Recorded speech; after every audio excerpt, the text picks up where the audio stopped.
Balake. Where is Balake at? My name's Blake. Do you want to go to war, Balake? I'm for real. Ron.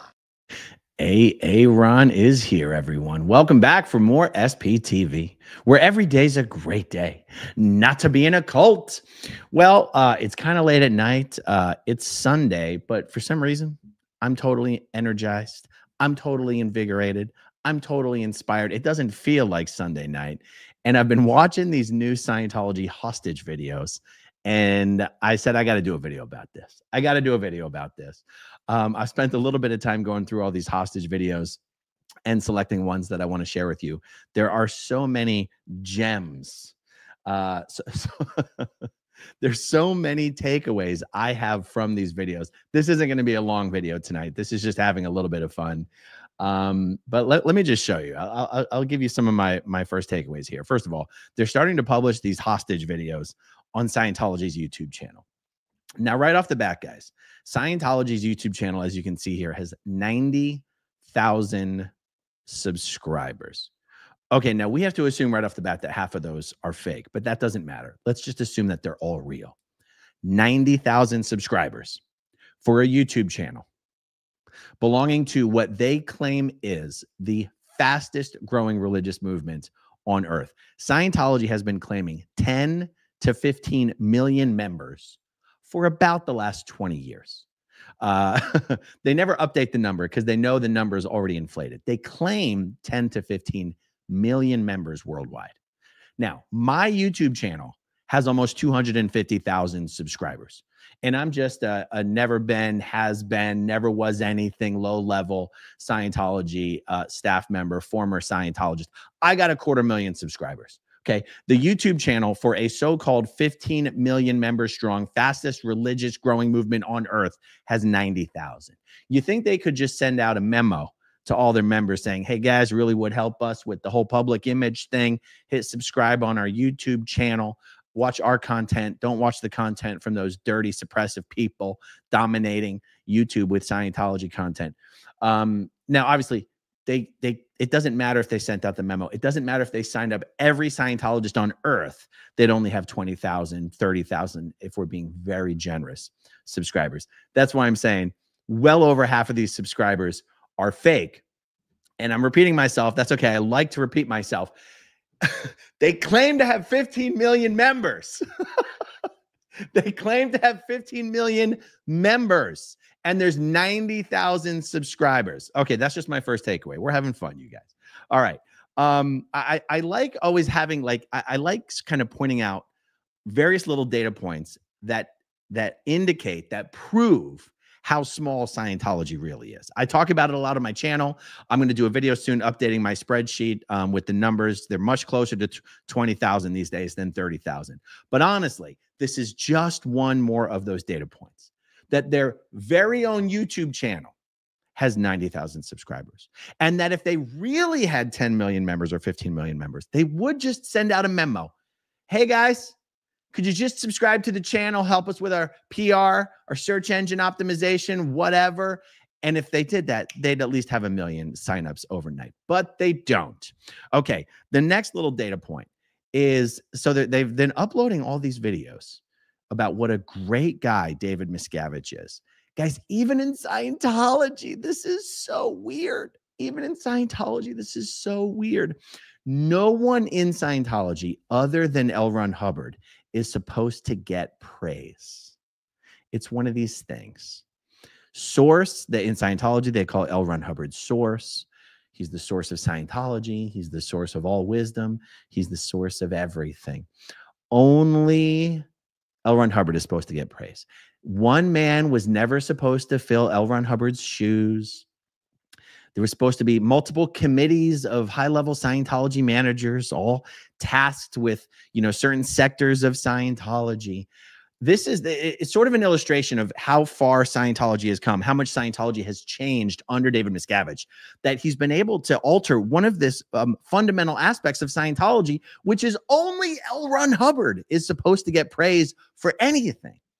I'm showing you all these videos here, but I'm actually really quick going to show you where they've actually been taking these videos from, because they created a whole website just dedicated to David Miscavige, Scientology ecclesiastical leader, and what an awesome little guy Captain Davy of the fake Space Navy is.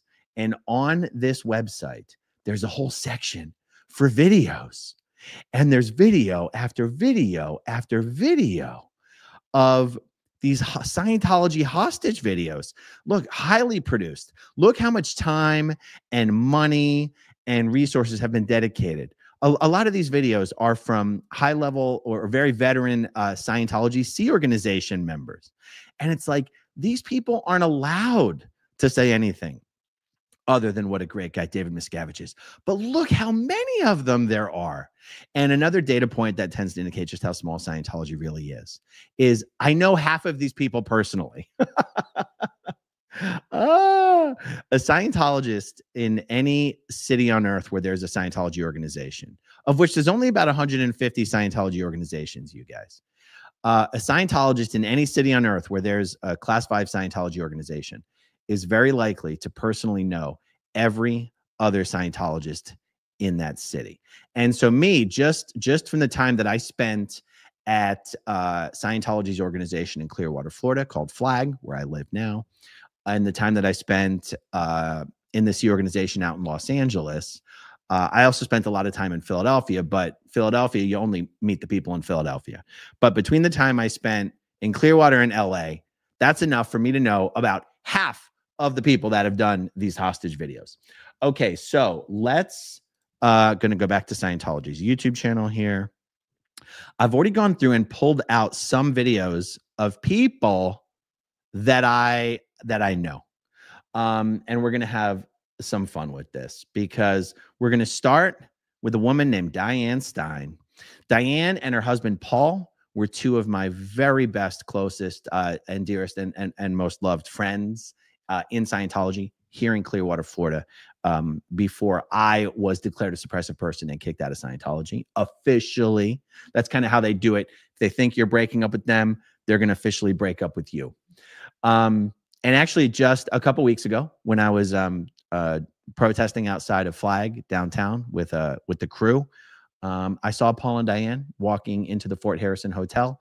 Got them on video. They saw me. I saw them seeing me. And it's a shame, because Paul Stein and DIANE Stein are two very, very lovely people. They've been in Scientology for decades. Their daughter, Rachel, born and raised in Scientology. Unfortunately, they were pressured to let Rachel join the Sea Org when she was a young girl. And I was in Paul and DIANE's life the day that Rachel joined the Sea Org, and it was a very sad day for them. I mean, Paul was crying in the office. We worked together. And as long as Rachel is in Scientology, Paul and DIANE will always be in Scientology. If Rachel ever leaves Scientology, Paul and DIANE will leave as well.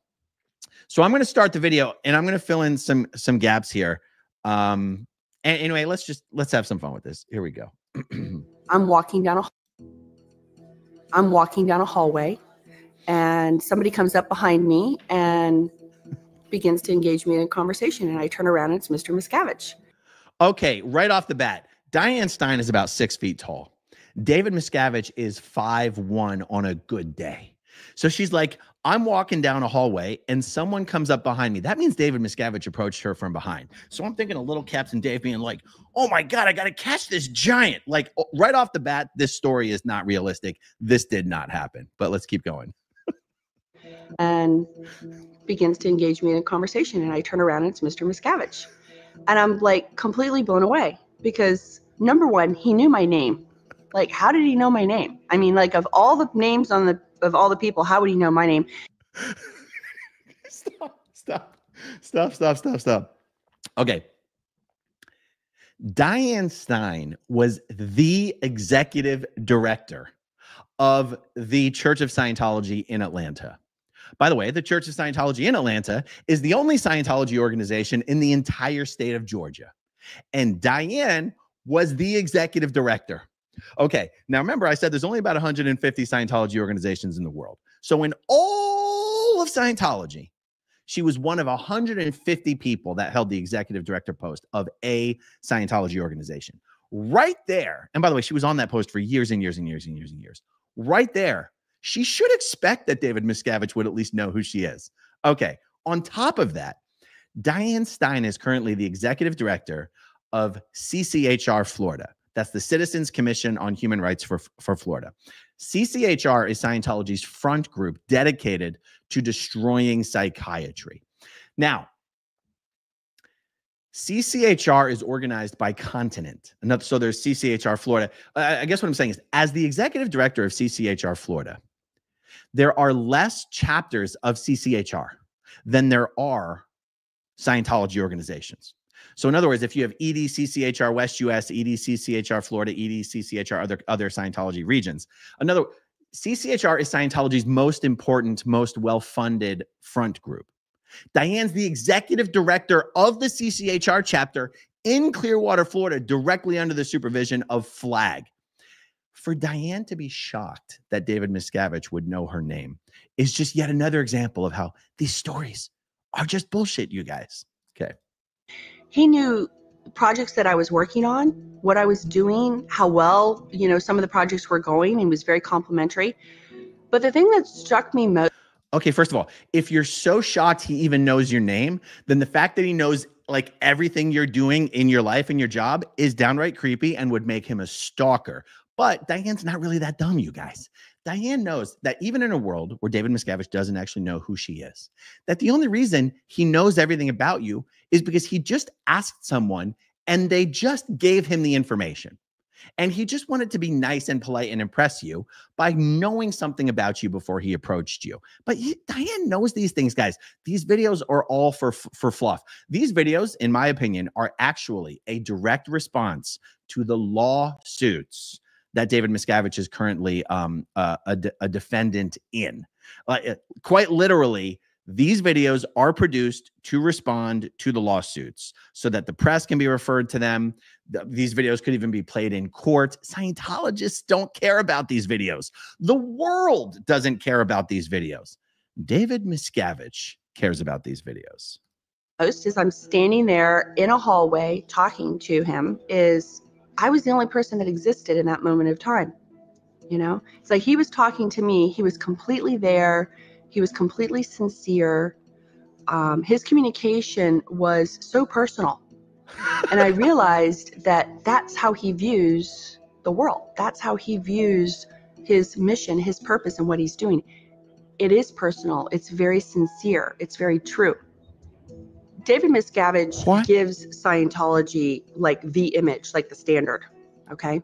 When you look at him and you see how he behaves in life, how he treats people, how he operates, no matter what area of life, whether it's his personal life or his professional life. How would you know anything about his personal life? How do you know how he treats people in his personal life?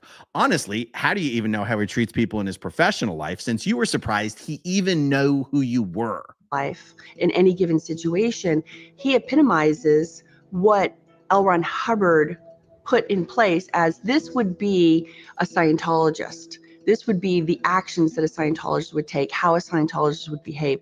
So when I look at somebody like Mr. Miscavige and I go, wow, it's something that I can, just measure my life by, my actions by. Am I living up to what I should be as a Scientologist? Am I doing everything that I can to make a difference? Guys, 20 years ago, everything she just said would be pure heresy in Scientology, saying that David Miscavige is who she emulates as far as what a Scientologist should be. You never would have been able to say anything like that 20 years ago, 30 years ago, 40 years ago. Was L. Ron Hubbard unclear about what was expected of a Scientologist, what rules there are for Scientologists, how staff members are supposed to behave? There's literally a policy letter in Scientology called What We Expect of a Scientologist. To say that David Miscavige is the one who sets the standard. Like I said, you guys, Miscavige has managed to twist, well, he's twisted almost everything in Scientology. But he's even managed to violate this basic rule. Only L. Ron Hubbard is supposed to get the credit. I think that was the very end. Let's see if it was. And so he sets for all of us just an amazing example of a humanitarian in his own right, you know, a leader in his own right. Yes, yes, yes, yes, yes. The bar was awfully low. He knew my name. He knew some of the projects I was involved with. And when he was speaking with me, he made me feel important. And he wasn't even punching or slapping anyone at the time that we were having a conversation. He sets the standard for what a leader of a worldwide religious movement ought to be. Thank you, DIANE STEIN. Okay, another person that I know is NATALIE NAGENGAST. She and her husband own, I'm going to forget the name of it. There is a giant snow sledding establishment within about an hour of where we are in Clearwater, Florida. Now, obviously, this is weird because we live in Florida and it does not snow. And yet there is a huge a hill, a mountain, a park or whatever that's covered with fake snow, and you can go sledding. And they have another establishment. Is it Tree Hoppers? I forget. Is it Benjamin Nagengast and NATALIE NAGENGAST? Ben Nagengast has the Nagengast name, and then NATALIE married Ben. And if I recall correctly, guys, anyone in the live chat who knows NATALIE and her family, remind me. Was it Natalie Brenner? Is Natalie Mariah Brenner's sister? Is Natalie Liz Brenner's daughter? I'm almost positive. Anyway, we knew Brian and Natalie before we got declared.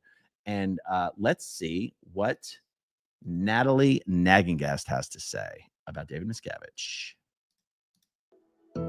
We as Scientologists are thankful for Mr. Miscavige. I think that we are incredibly thankful for him because he has completely changed Scientology in just the past 2.5 years. What? Guys, you're not supposed to change Scientology. If you're a Scientologist, you've read all of the policies from L. Ron Hubbard, like Keeping Scientology Working and all of the other policies in the Keeping Scientology series about how L. Ron Hubbard had already achieved complete purity of the technology. And yes, everyone in the Scientology world knows the various initiatives that David Miscavige has done to change, all they call it improve or make it as pure as L. Ron Hubbard really intended. But it's this cognitive dissonance that exists in Scientology. At every stage of the game, David Miscavige has always claimed that Scientology is now finally 100% pure as L. Ron Hubbard intended. All policies and bulletins have been checked against L. Ron Hubbard handwritten originals. All recordings have been checked against their masters. Every time David Miscavige releases a new evolution of revised materials and books and tapes and volumes, he says it's now 100% perfect as L. Ron Hubbard intended. And then he goes and changes it completely again and says, now it's perfect. And then he does it again and says, now it's perfect. But Scientologists, this speaks to the cognitive dissonance in Scientology. And the aspects of Scientology in Steve Hassan's book about cults. He talks about the BITE model, how cults will, BITE, they'll control your behavior, your access to information, your thoughts, and your emotions. Because Scientologists are under this influence of this cult mind control, very otherwise intelligent people will be confronted with these massive changes that Miscavige does again and again and again. And they'll hear him every time say, now it's perfect, now it's perfect, now it's perfect. And they don't have the freedom of thought to go, now hold on a second. You've been the guy in charge since 1986 or 88. Every time you change everything, you say, now it's perfect. But then you come 5 years later, 10 years later, you say, now it's perfect again, and you re-release everything. Anyway, I'm being a little long-winded about this. But look, this is a young second or third generation Scientologist who just in this very video just said, David Miscavige has changed everything about Scientology. Scientology has completely changed in the last 2.5 years. Yet another example of how David Miscavige has managed to change one of the most fundamental and important things about Scientology, which is that it's not supposed to change, at least the important parts of it. Now, guys, I don't care about this, meaning I'm not like, oh, no, what's wrong with David Miscavige? He's changing Scientology. If only he weren't changing it, everything would be fine. I don't give a damn about all that. He can change it 1,000,000 times for all I care. I like pointing this out for the Scientologists who stumble upon these videos, and maybe me pointing this out makes them go, wait a second, that's right. I sort of forgot about that. He's pointing something out here. I don't care, you guys. I'm not here rooting for the success of Scientology, just for the record. All right, here we go. I even look back at where I was 2.5 years ago and where I am today, and I'm in a completely different place. I just feel like he's shown that he's very caring in the sense that he really does care for the integrity of Scientology. He really does care for all of us. I mean, I am so thankful for everything that he's done, because for me personally, it's changed my entire life. And what the hell does that even mean? And my community is better because of him, because of me, because of all that he has done and is continuing to do to improve the world. It's not about just Scientologists. I think that Mr. Miscavige has this goal of making sure that people in general live happy lives and productive lives and are doing well in society. Whew. Well, at least she can mark on Facebook that she is safe from catching a beatdown from David Miscavige, thanks to that well-produced, properly submitted hostage video. So one of the other takeaways I have from watching all these videos, it's like 3 more or 4 more that I want to share with you guys, is a proper leader, a real leader, a leader who cares about people, takes all the blame, and gives all the credit to others. Miscavige does the exact opposite. And you can see that culture is reflected in these videos.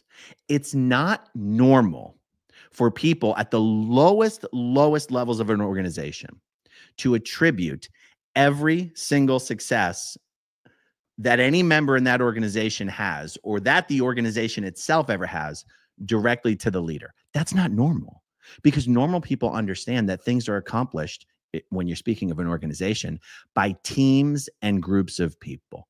There's like 30 or 40 echelons of managers, local managers, continental managers, mid-level managers, international level managers, 30 or 40 echelons of people in Scientology, maybe even more, before you get to David Miscavige.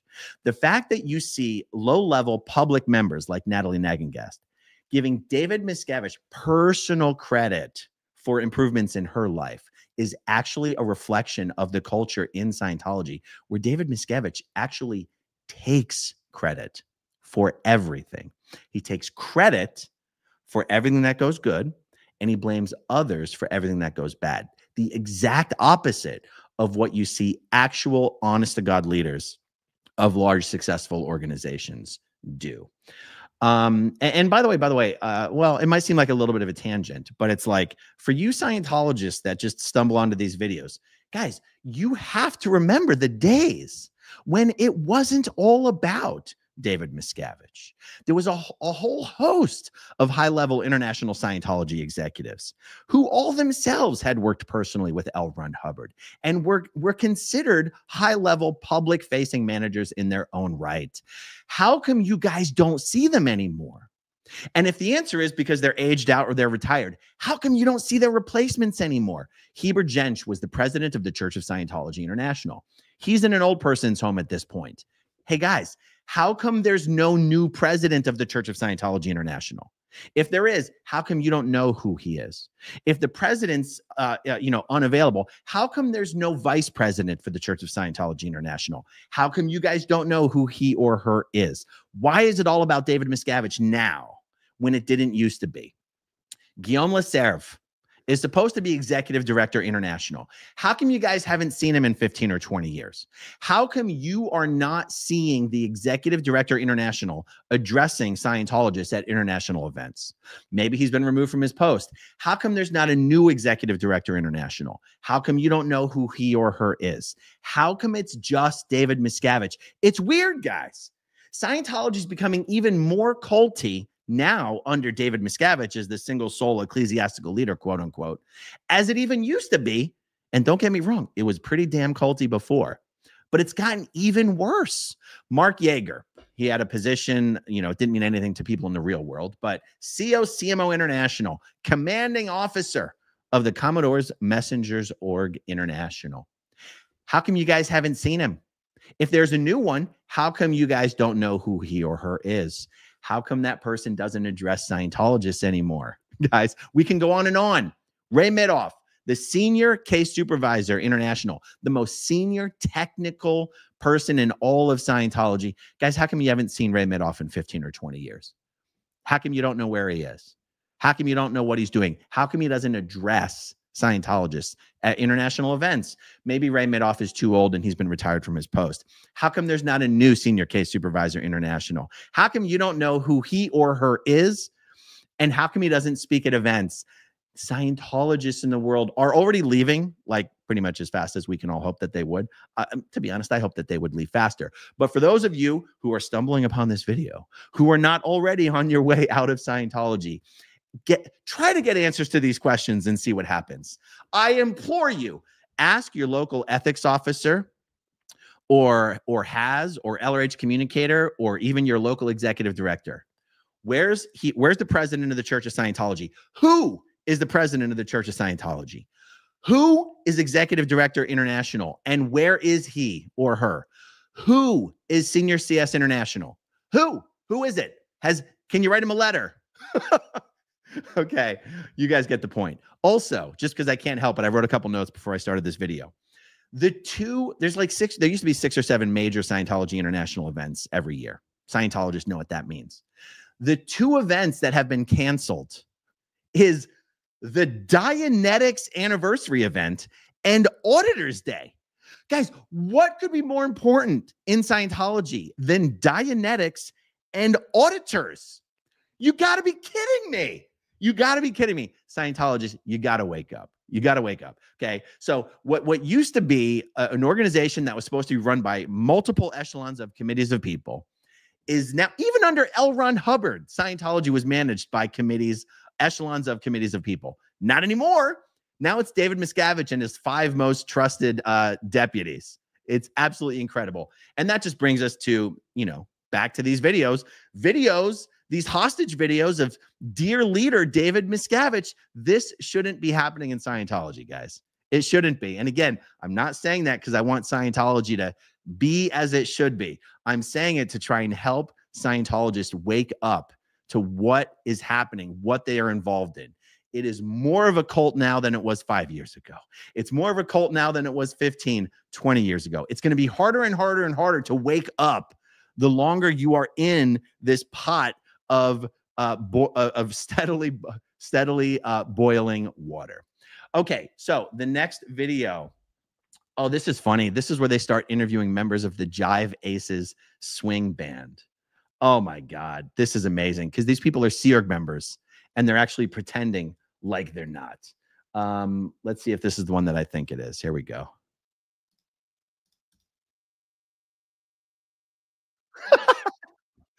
Oh, wait.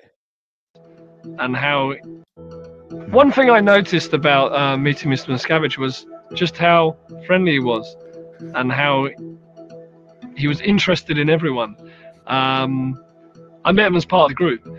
Obviously, I'm performing with the band, and I remember when we were performing a concert, a big concert that the church was putting on, and Mr. Miscavige was there. He was speaking at the event, and he took the time to come and say hello, and he took the time to come say hello to all of us.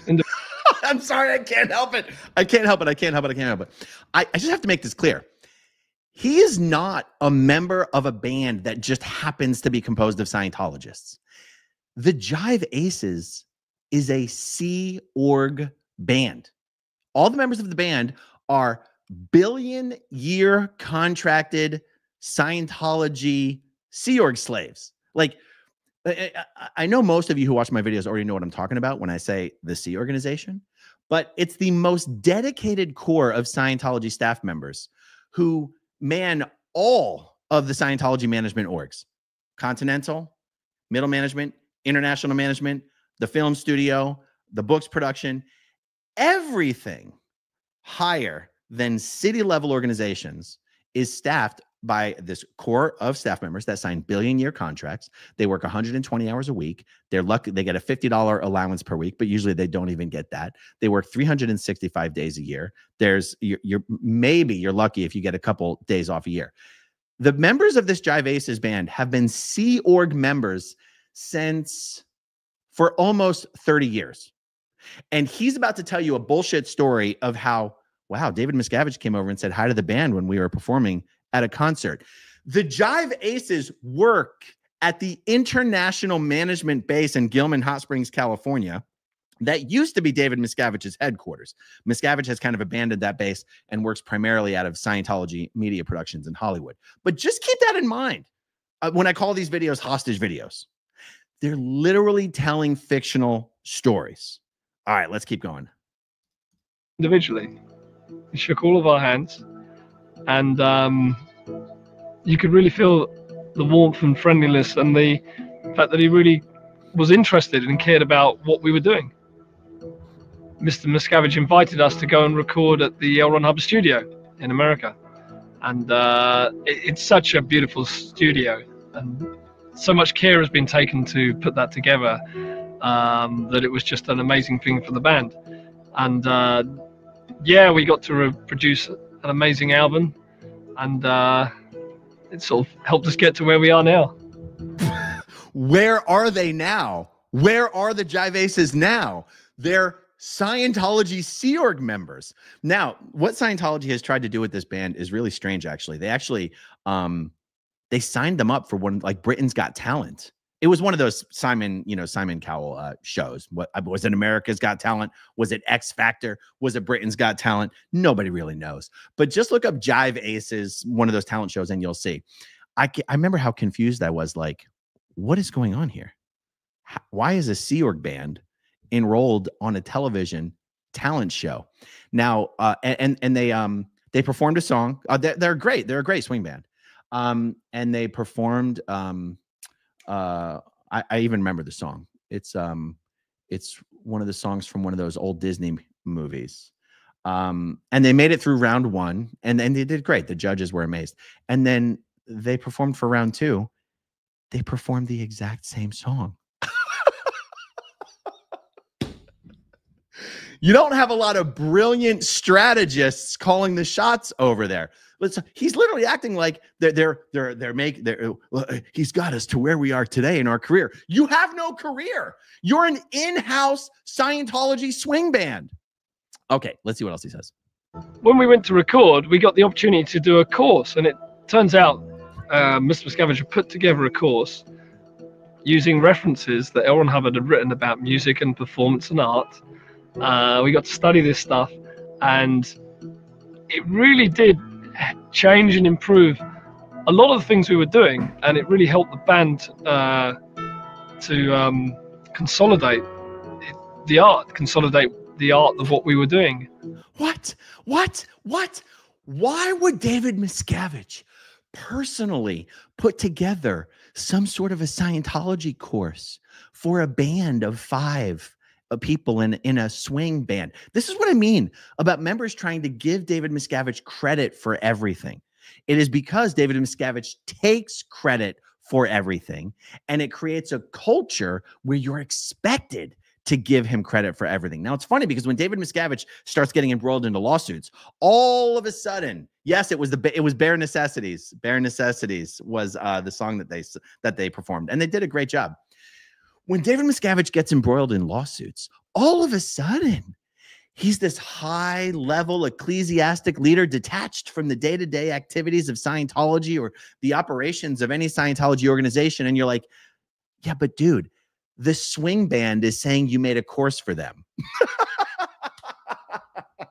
Now, I promise you, David Miscavige did not make a course for them, but they're saying you did.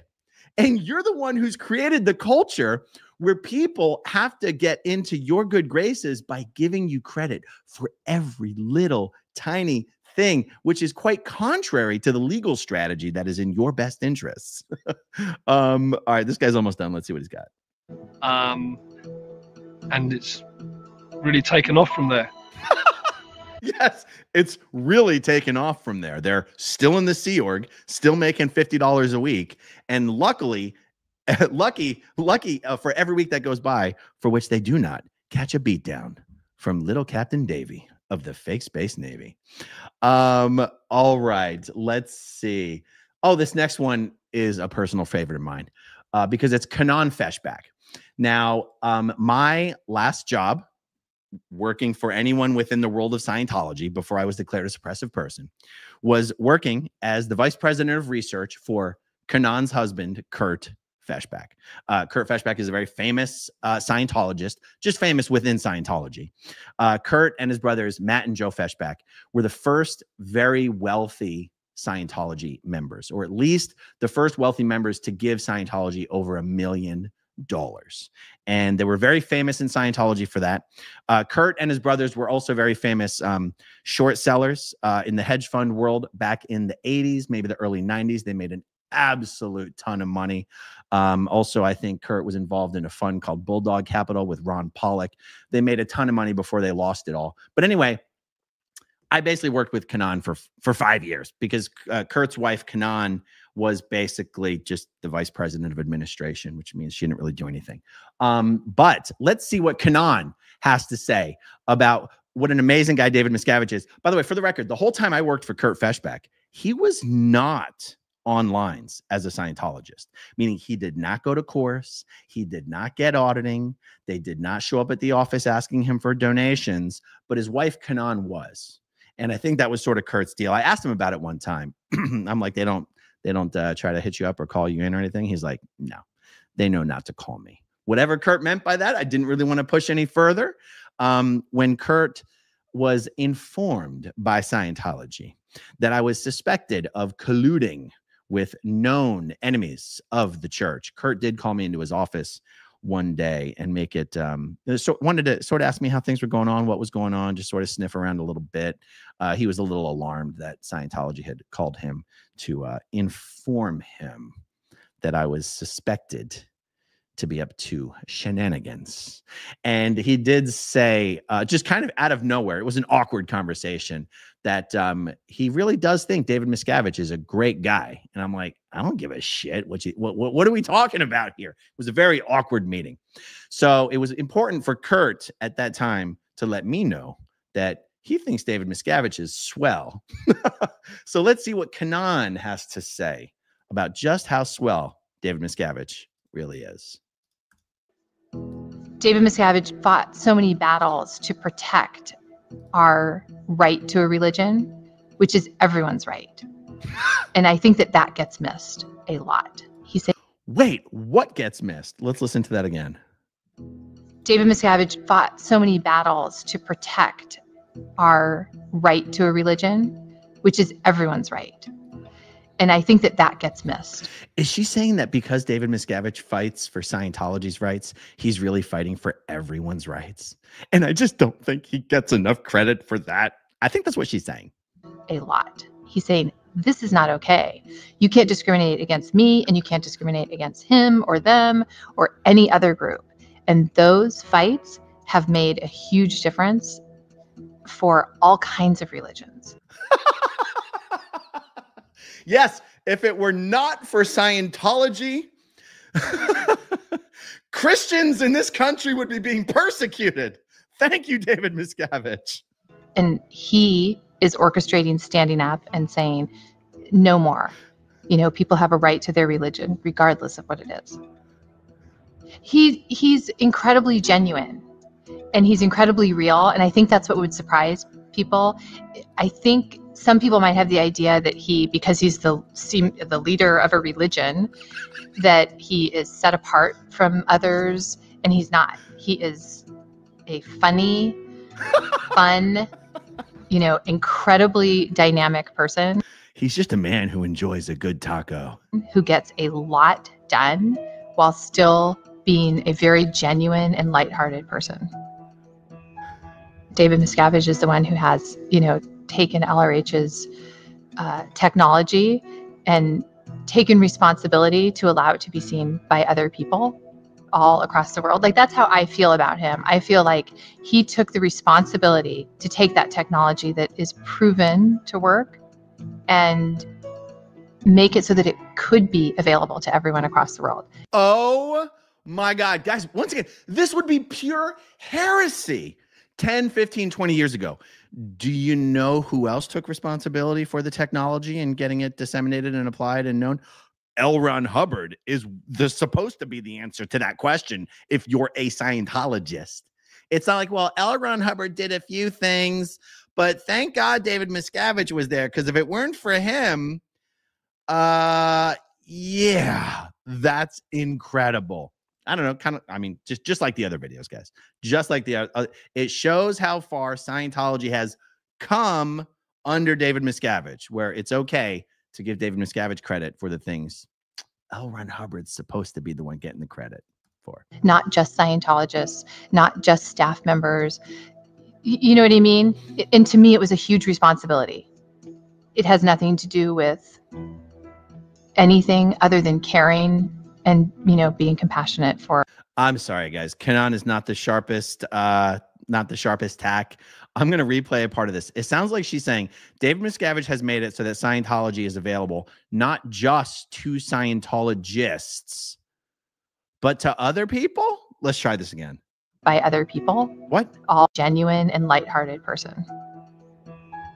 David Miscavige is the one who has, you know, taken LRH's technology and taken responsibility to allow it to be seen by other people all across the world. Like, that's how I feel about him. I feel like he took the responsibility to take that technology that is proven to work and make it so that it could be available to everyone across the world, not just Scientologists, not just staff members. You know what I mean? And to me, it was a huge responsibility. Guys, she's literally saying that if it weren't for David Miscavige, no one outside of Scientology would ever be able to learn about or receive Scientology. Anyway, I don't know why I'm stuck on this point. I just can't. This is what made it into the edit, you guys. It has nothing to do with anything other than caring and, you know, being compassionate for mankind. Yeah, right. And in an organization that at least David Miscavige claims has 15 million members, it's amazing that all of the good things they say about David Miscavige really comes down to him being nice, caring, and knowledgeable of things. I mean, that's really what it comes down to. And apparently there's no other people in Scientology who are those things, because otherwise, why would it be so special that David Miscavige is that thing? Also, it also implies that they don't expect their leader to be kind, nice, compassionate, attentive, informed. Like, that's why I look at these videos and I go, there's this word in Scientology called glutz PR, which is you're doing something that you think is good PR, but it actually creates bad PR. I look at these videos and I see them as glutz PR. I do. It's not remarkable that a senior level manager knows your name or knows what you're doing or knows how to have a conversation and maintain eye contact and not be distracted during a conversation and not punch you in the face while you're in the middle of a sentence. These things should not be noteworthy. They should not be worthy of 30 videos talking about these things. And you also understand how small of an organization Scientology really is. When I say 20,000 people, just for the fun of it, as I was sort of mentally preparing for this video, I did a Google search of some other large organizations and how big they are. Let's see. Home Depot has 518,000 employees. But I'm sure if the CEO of Home Depot was walking through a store for some reason and, you know, was walking through with the manager and walked up to an employee and had a great conversation with them, you know, you wouldn't have 20 videos about how he really seemed to care. And thanks to the CEO of Home Depot, we've been able to disseminate our goods and services to people all over the world, not just employees, not just customers, but everyone. Okay, Home Depot, let's see. Costco, 316,000 employees. Scientology, 20,000 members, not even employees. So actually, let's talk about Scientology employees. There's about 5,000 C organization members. There's about, if we do the math on this, if we say, I usually say about 150 Scientology orgs, but just for the hell of it, we're going to round up to 200. And let's say, I want to say there's 10 staff members per org, but just for the hell of it, let's say there's 20. That's 4,000. So there's only about 8,000 employees in Scientology. Now, also realize the staff to public ratio that gives you. If there's 25,000 total Scientologists and 8,000 of them are employees, then you've got 8,000 Scientologists, 8,000 employees serving about 12 to 17,000 customers. That's an incredible ratio, isn't it? Okay, so what did I say? Costco, 316,000 employees. Scientology, 8,000. Let's see. Starbucks, 346,000 employees. Scientology, 8,000. Apple, 164,000 employees. Tesla, 120,000 employees. The FBI, 35,000 employees. The CIA, 21,000 employees. Guys, the CIA has more people on the payroll, about as many people on the payroll as there are Scientologists in the entire world. I just thought that was kind of remarkable. Okay, let's take a look at the singer of the Jive Aces. Let's see what he has to say. The first time I actually met David Miscavige in real life, I had corresponded with him in writing, but we were at St. Hill, and it was before doing a concert, and we were in an office that we were using. And what were they, fucking pen pals? Let's start over. The first time I actually met David Miscavige in real life, I had corresponded with him in writing, but we were at St. Hill, and it was before doing a concert, and we were in an office that we were using, and he came walking around the corner, and it was amazing because he immediately recognized me, and then saw the rest of the band and recognized us and said, "Oh, it's the Jive Aces." Came over, walked straight up to us, shook our hands, was so pleased to see us, and he has this amazing aura and presence, and it's almost like, you know, the sunshine came in and lit up the room. It just gets better and better. It just gets better and better. Guys, I have to reiterate, the Jive Aces are the only Scientology band in the Sea Org. Yes, the flag organization has what they call a flag band, but that's not a real band. That's just a band they put together to play it at, you know, flag events. The Jive Aces, and by the way, not just a band, a swing band. A swing band. The Jive Aces have albums that they have produced just for all Scientologists. And this guy's acting like he's impressed that David Miscavige recognized him. By the way, pretty recognizable fellow. Pretty recognizable guy. You know, he's a spiritual man. And I think like any spiritual leader, you can feel that. But more than anyone else I've ever met, his presence was in the room in the most lovely way, and he immediately was interested in what we were doing, immediately showing how, you know, how caring he was about, you know, the individuals, the band, the musicians, what we were doing and everything. Amazing. We were playing at the big charity concert that they hold every year at St. Hill Manor, and David Miscavige was there, and when we came off stage, he came over and talked to us, and I played the ukulele, and he really likes ukuleles. And he was telling me about the fact that does David Miscavige like the ukulele? Particular guitar company in America now made ukuleles and made them with Akoa wood, which is a particularly rare wood that is preferred for, you know, ukuleles if you can get it. And he said to me, "Would you like one?" And I was like, yeah, of course, you know. And it was just part of a polite conversation, you know. And then the amazing thing was that just about Christmas time, I got a phone call, and I was asked to come to St. Hill. And so I drove to St. Hill from where we were playing, and I went in, and I went into an office there, and there was this big package, which was itself beautifully wrapped. It was like a ribbon. And the story never ends. Oh, it was amazing, and almost didn't want to open it. And I got there and I opened up this package, and inside it was this beautiful koa wood ukulele, top of the range instrument, beautiful sound, and then so not only that, because he actually promised that I would get it, and I got it before Christmas, in time for Christmas.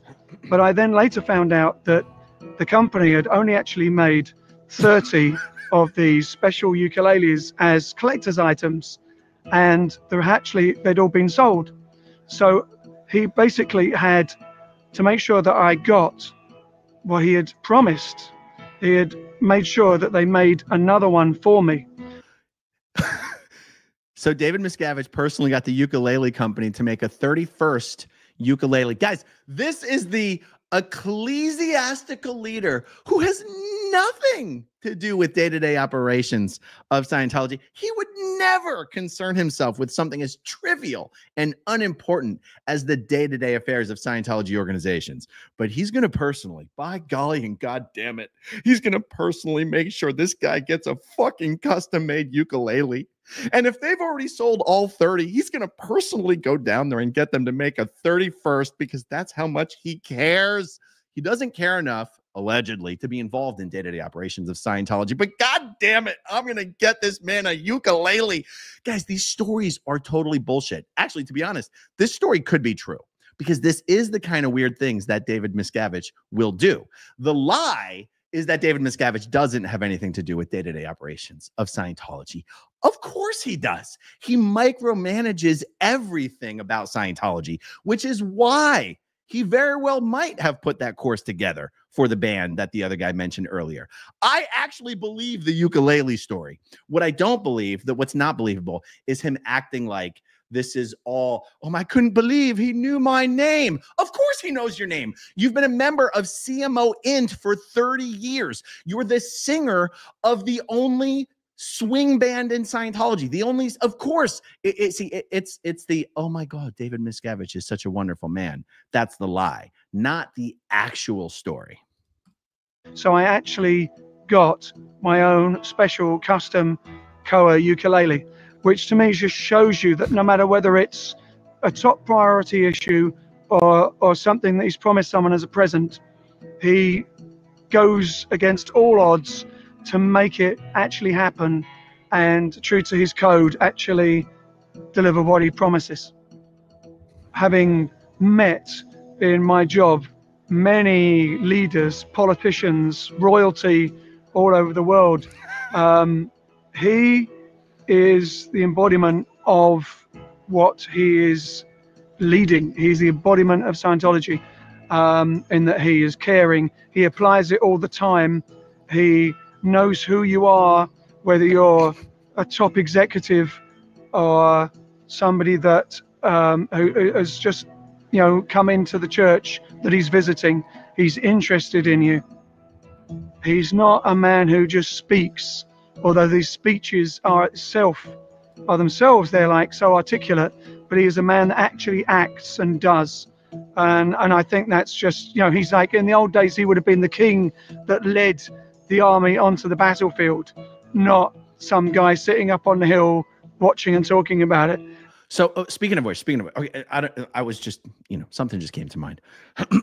When I say he manages the day-to-day operations of Scientology, I do mean at the international level and at the Sea Org base level. David Miscavige has personal representatives that they're called RTC reps. They personally micromanage the day-to-day operations of every Sea Org base on every Scientology continent. But the fact that he just made this analogy of he would be the king leading the charge from the front, David Miscavige actually does not visit Class 5 Scientology organizations. These are the organizations, the major large organizations that operate at the city level, that are staffed by non-Sea Org members, and is where the vast majority of brand new people are supposed to get into Scientology. He shows up to do the ribbon yanking of the grand openings for the new buildings when they buy and renovate the new buildings. But if I'm going to use Philadelphia as an example of a city, which, by the way, Philadelphia is where David Miscavige's family got into Scientology. Philadelphia is a Scientology organization that does not have its new big building. Actually, they bought it 20 years ago, but they've never been able to raise enough money to renovate it. I will tell you this. David Miscavige has not set foot in the Philadelphia Scientology organization in probably 40 years. There's only 150 Scientology orgs in the world. David Miscavige actually doesn't visit them. He doesn't personally inspect these orgs. He doesn't actually know what they're like. He only knows what the Sea Org organizations are like because he goes to those bases. And he knows what the brand new Scientology buildings are like when he shows up for the ribbon pulling. So even this analogy of a leader who leads from the front, actually not even true. I call bullshit on that one. That's a lie. He's that sort of leader. He is fearless. He will confront what is actually happening in the world and do something about it. He will, he leads people by example, and he shows at the same time the same caring that you see in him as a man. But he has this ability of spiritually being the size of the group that he's leading, and thus he is almost omnipresent in his leadership. So even I cannot believe all this made it into the final edit. when he's not there, you talk to most Scientologists, be they staff, parishioners. You talk to most. This guy's trying not to say the word Sea Org. He will not say Sea Org members. Probably because he's lying about being one. So he's just got like this block there. Scientologists that have experienced the wonders of the Scientology philosophy and its counseling, anything, and they will tell you the same thing, that they would follow him. They would, go to the ends of the earth to help him because they've seen for themselves what he's done. That's interesting that they left that in, because that's weird. At the end of the video, why is he pretending to speak on behalf of all Scientologists everywhere instead of just speak for himself? He obviously doesn't know all Scientologists everywhere. It's weird. The whole thing is weird. Oh my God. Okay, let's have this. Oh, is this going to be the last one? Let's see. Let's have this be the last one because for somehow we've already been going for an hour. This is the one, the only David Pomeranz. He is the auditor who sings the We Stand. He sings the We Are the Auditors. There's a few old time Scientology music videos and songs that are actually, to be honest, were pretty good. I'm not going to lie. I was a fan of the We Are the Auditors song and the We Stand Tall song. I know he definitely was the singer of the We Are the Auditors. He is considered a celebrity in Scientology. So let's see what David Pomeranz has to say. I've had the honor of meeting Mr. Miscavige over a luncheon table.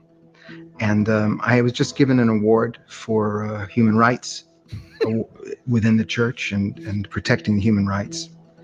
And I found him to be my friend. And he's a very interesting man because he's got this enormous responsibility, obviously. There's an enormous drive in him to get it right and to do things well. And the message being, and this L. Ron Hubbard's message, that we are able beings. And so he is an able being. He means it. He lives it. And so I was a little bit in awe of him when I first met him. I thought, oh my God, it's chairman of the board. And I found him to be, on the other hand, someone I would like to have played catch with in high school, or junior high school playing baseball. He's like someone I would have made my friend in school. He's so disarming and he's so interested in you as he was in me that first day when I met him. He really wanted to know about me. He cared.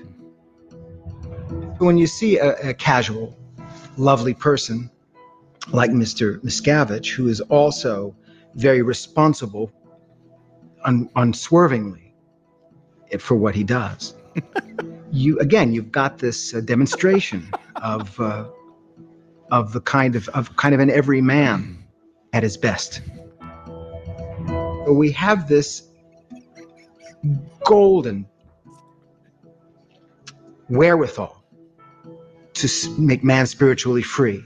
So what Mr. Miscavige does is he comes along and he administratively, organizationally looks at this breadth of technology, this breadth of knowledge, and he goes, we have to organize this in such a way that people can make use of this more. And that was all it was ever intended as.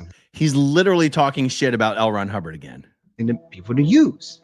That only David Miscavige figured out how to take L. Ron Hubbard's material and organize it in a way that anybody could use it. Not something to venerate or pray to or worship to, it's to use. So here he comes, he leads the church, and he goes, okay, what possibly could make it more available to mankind? How can we make this more available? And he has spent a decade or two making that happen. What he's done is make this genius technology more available to mankind, and that is an enormous service that he's paid us all. And I'm forever grateful to him. Wow. Wow, wow, wow. There are a couple other videos just that I pulled up because they're people I actually know, but it's fine. You guys get the point. These are hostage videos. Could you imagine one of these RTC reps or a messenger coming to you asking you to do one of these videos and saying no? Yes, you're not allowed to say no. That's why I call these hostage videos. It's so strange that Scientology, well, that David Miscavige has decided, yeah, this is a good look. This is necessary. Like, put yourself in David Miscavige's shoes. What is going through your mind where you go, we need this. David Miscavige, need this. We need a website dedicated to me taking credit for any good thing that's ever happened in Scientology. Yeah, L. Ron Hubbard, sure, but he's dead, and I'm the one in charge. So I'm going to take credit for literally everything. And I want people who've worked with me. I want staff members. I want SEERG members. I want public. I want them to do videos just saying about what a great guy I am. That's what we need. I'm telling you, that's why I think it's a response to the lawsuits. Scientologists do not need these videos. The world doesn't need these videos. I think Scientology's defense attorneys need these videos. That's my take on it. All right, let's see. I don't have anyone in the back office tonight, so we're going with what gets auto starred. We have Game Time Brian. Thank you for becoming a channel member. We've got Ken's channel. I had just taken a dump when I left my stall. David Miscavige was there, and he was so gracious, refusing to shake my hand. Oh, good to see you, Ken. Tommy Anderson, I remember my first time improving the cult. All right. Thank you, Tommy. Dave Owens. David Miscavige can't claim any plausible deniability now. According to these videos, Miscavige knows everything. No one else left to blame for Scientology's crimes. Yeah, it is amazing. He goes through so much trouble to make it seem like he doesn't really have anything to do with anything in Scientology. His job is the purity of the technology. Yeah, then why are you concerning yourself with what ukulele the swing band guy is using? And I just love the fact that, you know, it's like he went out of his way to get this guy in a very rare and expensive and limited edition collector item ukulele. Whose dollars are we thinking were used for this? Are we thinking David Miscavige dipped into his own pocket for this? Or are we saying David Miscavige directs Scientology's funds to be used any way that he chooses, especially in ways that reflect well on him personally? Do you see that? David Miscavige is personally getting credit for what was the use of Scientology's money. There's no one believes David Miscavige dipped into his pocket for that ukulele. Zigma 182. How normal is it for them not to blink? Yes, very, very normal. Wise Mama, Kannon looks like Liz Gale. Kannon does look like Liz Gale, and they're probably the same age as well. In fact, Kannon, when Kurt Feshbach was married to his previous wife, Kannon was their babysitter. I'm not kidding. That's not a joke. Zigma182 says 5,054 Satanists in the UK in our last census. Globally, we are way bigger. Happy Yule to all. Hail Satan. All right. I mean, you know, to each their own, Zigma. There are definitely more Satanists than Scientologists in the UK. In fact, there are also more Jedi in the UK. That might have been an Australian census. Was it the Australian census where more people identified as Jedi than Scientologists? But if that's the case in Australia, it's going to be the case everywhere else as well. Yep, he boinked the babysitter. Yes, he sure did. But then he married her. So there you go. Okay, let's see. What else do we have here? No, wait. Oh, same. Nope, that was it. That is it, you guys. I had no idea this video was going to go for over an hour, but I had fun. Hope you guys had fun. Thanks for hanging out with me. Much more. It's Sunday. Tomorrow's Monday. We got so much coming up this week, guys. So much. All right, guys. Thanks to everyone who watches until the very end, and I'll talk to you soon. Okay, if you want to see my rock and roll songs, click right on this guitar. And if you want to see a different one of my videos,